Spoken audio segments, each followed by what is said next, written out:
Salut à tous mes cracks moldus d'amour et bienvenue dans cette 65e minute fantastique pour toujours plus de magie. Aujourd'hui nous allons nous intéresser à une fonction peu mise en avant, celle de garde-chasse de Poudlard. La première fonction d'Hagrid avant de devenir professeur de soins aux créatures magiques. Mais saviez-vous que quelqu'un d'autre avait occupé ce poste avant Hagrid? Qui était le précédent garde-chasse de Poudlard? Dans Harry Potter et la Chambre des Secrets, on y apprend qu'Hagrid avait été exclu de l'école suite à l'accusation d'être l'héritier de Serpentard. Mais Dumbledore réussit à convaincre Armando Dippet, le directeur de l'école de l'époque, de ne pas le chasser de l'école et au contraire de le former au métier de garde-chasse de Poudlard. Dans le 4e tome de la saga, selon un article de Rita Skeeter, celle-ci dénonce le fait que ce fameux poste avait été créé spécialement pour Hagrid, une raison de le maintenir dans l'enceinte de l'école. Cependant, durant le chapitre La 3e tâche, Madame Weasley, après avoir vu le Sol Cogneur, évoque ses années à Poudlard et un certain Hog, avec quelques anecdotes le concernant. Sans doute qu'à la place du Sol Cogneur, il y a eu une histoire avec ce fameux Hog. Qui sait?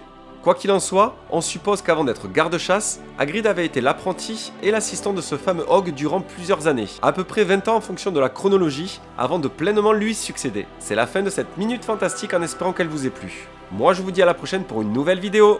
Bye!